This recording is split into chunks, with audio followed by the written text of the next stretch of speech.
Hello everyone, welcome back. My name is Dr. Tony Chopper, and this is part 3 of the review for the Master Grade Sazabi version Katoki or ver.Ka. In this part we're going to go over all the different weapons and accessories this guy has, and he has a lot. Now be sure to check out the other videos in this series. If you missed the bodies and the limbs, go click that up there. And without further ado, let's get started. Now, starting us off, we have the beam shot rifle, kind of like a shotgun type thing, and it looks relatively plain and simple. There's only the black all over this. I really kind of wish that parts like the barrel actually had some silver or whatnot, and there's actually some accents. We have these red parts that stick out there, but Bandai wasn't very nice to the people who want to paint, and this time around it's going to be a little bit more difficult. But overall, there's not too bad of a seam because it is patched up in all the right areas, so you don't have to worry about that.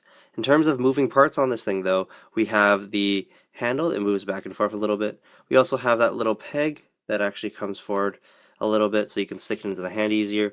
The magazine is supposed to come out. There's no ammo or anything inside, so it looks a little plain. And there's a cool little gimmick. Just like a pump action shotgun, you can pump it back and forth. Not overly useful, but it's really good, I guess. It's stuck on these tracks, so it can go back and forth, but that's about it. Now, the next weapon on the list is his new long rifle that's going to be included in the kit. We haven't really seen this before, and this is, of course, in that kind of purplish gray color. Now, we have one accent piece, and that's the only other color that's on this, and that's the red that sticks through right there. But then we do see this massive thing that goes down there, really big seam line here, but they kind of tried to cover it up with, just making it into a panel. But it does still show in areas like here, and also incredibly on the stock portion. It looks pretty disgusting in my opinion there. Needs a little work. In terms of moving parts though, we do get a little bit. We get this part right here. The stock is adjustable and it can move side to side a little bit. So kind of like a real stock. And we also have that moving peg to, put it into your Sazabi easier. Also, we have another cool part. This part moves open, and you can actually put the bazooka for things like the Sinanju Stein in there. You can actually put the bazooka parts in there and slap it all together, and it's relatively cool. If you do have the other parts, or the other kits, really, to make this work. And the barrel looks nice long down there. And overall, this looks pretty solid. Really simple again, and there are some seam lines on this though. They are quite apparent. Now, if the beam sabers, they look a little like this. They're in that, that red color, pretty much the standard red color. And we also have holes for them up top. Moving part is that little peg, and these are constructed relatively easily. It's the peg, the main part of the body, and also the head. Now, it's very, very simple. All you gotta do is take your beam part, which is recycled from the Sinanju, but, colored in green. Has a really nice effect near the base down here, so that's really cool. And it actually it's kind of wavy and whatnot. So it looks really, really awesome. Now, another thing you can do with this is actually, if you take the, not the head end, where you put it in the beam saber, or the beam, you can take your hand, or your arm, and you can actually store it inside there. Now, the hand just fell off, but don't mind that. You can actually plug it in like that at an angle, and you can actually get it really down there. Now, the only way to get it out, at least in my opinion, is to take your beam and plug it in and pull it out. Because it seems like it doesn't really, there's no real way to get it out other than that. So it's a little bit strange, but at least there is a way, and it's relatively easy to do so. And it does look pretty cool if you have it, stored up in the arm like this. The next addition, the next weapon, is the beam Tomahawk. Now, these things are incredibly simple, and they actually have a more hollow point, but that's because they're supposed to snap together like that. And also, they are two parts that move. The bottom half kind of moves like this independently of that part. It looks a little strange in my opinion too. Of course, we do get beams. We have the long beam from the Sinanju that we can stick in like that.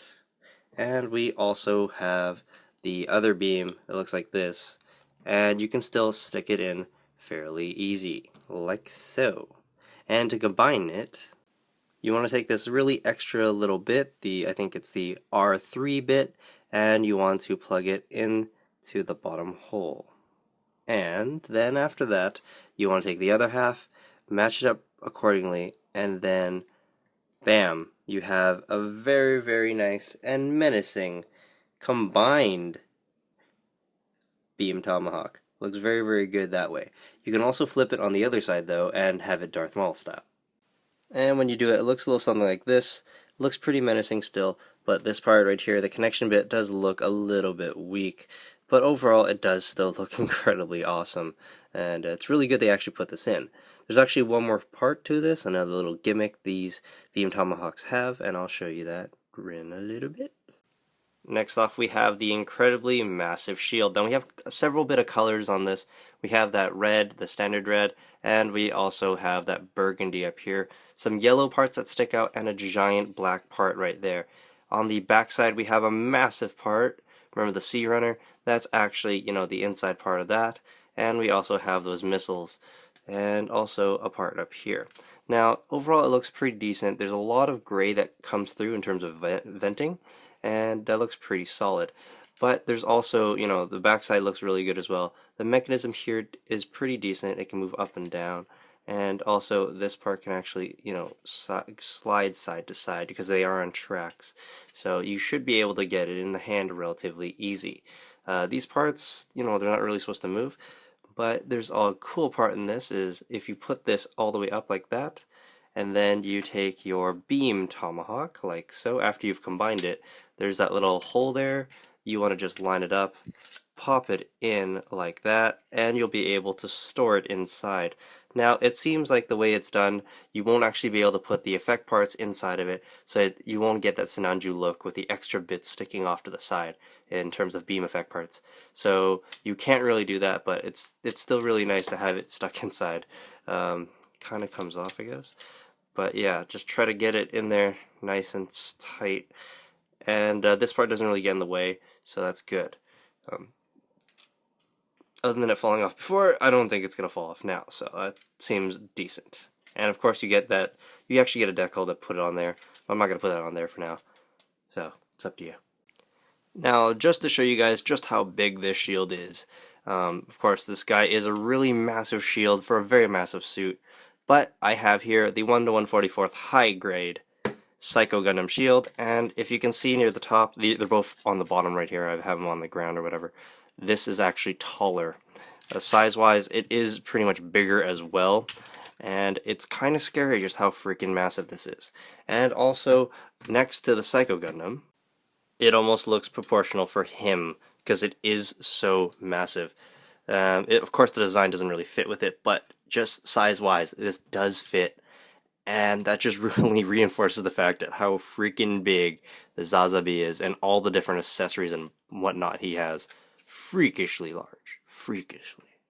Now, finally, one of the last accessories on the kit, or weapons, is these funnels that he has. Now, I have 3 open, 3 closed, and I'm going to show you guys, really what they look like. It looks really, really solid, and overall, these things do look pretty good. You have that thruster bar in the back, the part where you can actually shoot out from, and each and every single one of these parts right here, these flaps, are actually individual pieces.